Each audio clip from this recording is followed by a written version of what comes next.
Good day everyone! So today nandito tayo sa Vista Rosa, San Francisco dito sa Binyan City. And today ipipicture natin ang townhouse unit nila na 3-story. So tingnan natin kung paano nila na-maximize yung space ng lot area. So this is Jun Yambao, your registered real estate salesperson. So tara!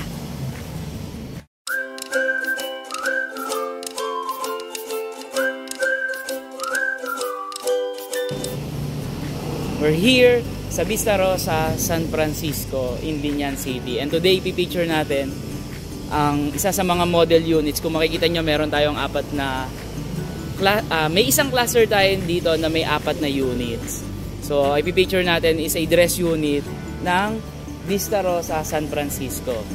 So, it has lot area of 50, then floor area o usable floor area of 150. So let's see kung paano napagkasya or na-maximize ni Vista Rosa or ni Royal Properties Incorporated ang mga unit para from 50 then nagawa nila yung usable usage na floor area of 115.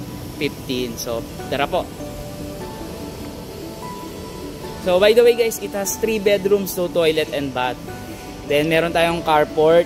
So dito sa carport is yun siguro ang kasya dito is yung mga compact car natin. So hindi siguro, medyo alanganin siguro kung yung sedan or yung mas malaki sa sedan. So ayan po. So sa doors, ito po yung doors natin. Ayan. So made of wood siya. Then upon entering guys, or before we enter, ito po yung window natin. Ayan. So malalaki yung window niya with smoke na kulay. Then pasok po tayo. So upon entering, so our flooring with 60 by 60 ceramic tiles.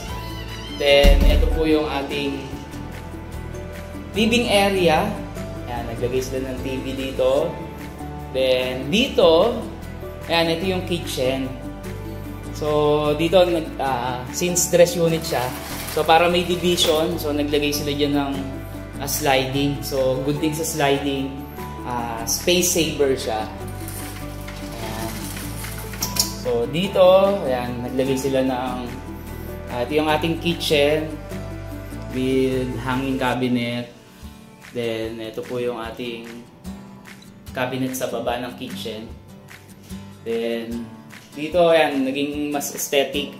Naglagay sila ng wall design or I'm not sure kung wall cladding. So paki-comment na lang po kung ano pong tawag dyan sa WPVC or PVC na design na pong yan.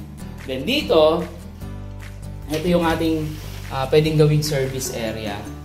Pero ang usage din yan para hindi mainit.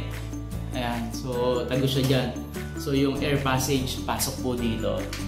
Ayan. Dito, before we leaving on the kitchen area, nandito rin yung ating toilet and bath. So, ayan po. Then, akyat po tayo sa second floor.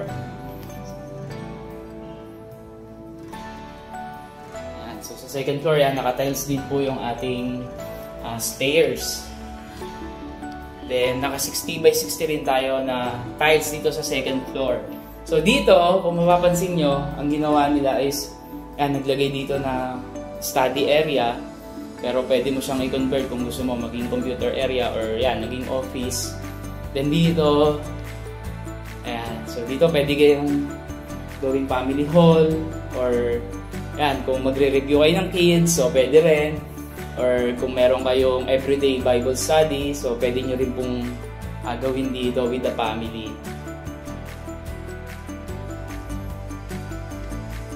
Then still, on the second floor, so dito ito good thing, ayan, kung magkakaroon ka ng baby or may baby ka, so ito po, ayan, dinesign nila for our babies, or baby. Ayan, pwede rin gawing study area or play area ng ating mga anak. Then since ginawa yung room for our baby, so ito po yung ating master's bedroom. Ayan po. So, syempre, para malapit tayo with the kids, although sanay naman tayo ng kasama natin sa room yung mga babies. Ayan. So, dito may mali tayong balcony. Ayan. Adjacent to our master's bedroom. So, ayan po. Then dito may window. So, usually sliding yung window, pero ito, hindi siya sliding, yung dibukas siya. Yung tag ito nag-i-slide, nag-swing. So, nag-swing yung window. Then, on the third floor, akit po tayo. So, good thing dito, kahit up to third floor siya, hindi, kumbaga magaan yung hakbang natin sa mga stairs. Then, dito, ayan, we have another bedroom. Ayan po. Kung may elder tayong daughter or son, ayan, pwede po dito sa room na to. Then, another bathroom or toilet and bath dito po sa third floor. So, bali sa second floor, wala siyang toilet and bath. Pero as I said, yun nga po, magaan lang humakbang sa mga stairs nila. Hindi siya yung makitid or mahirap. Then dito po, ayan, dito pa rin sa third floor. Ayan, meron tayo. Dito pwedeng gawin mong family hall.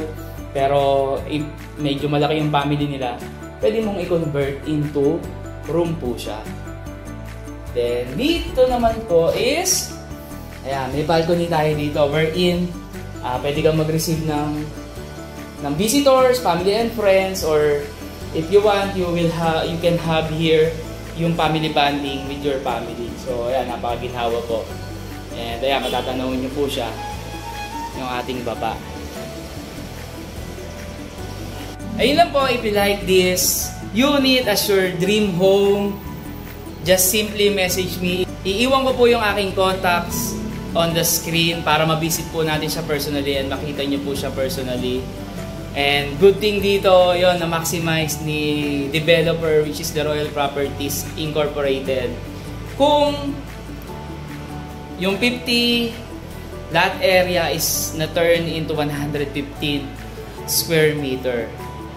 So, kung ito po yung natin, just simply message me.